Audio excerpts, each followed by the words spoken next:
Onye kono chena tetede. Onye kono chena tetede.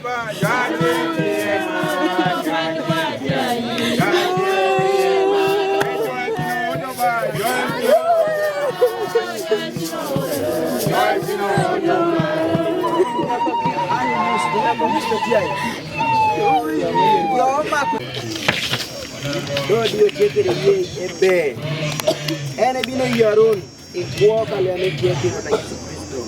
Ane bino loko kumwa ame top ni di kodo ko kumbeteyo. Ene chekere tuero bello ke di tete. O yaro ke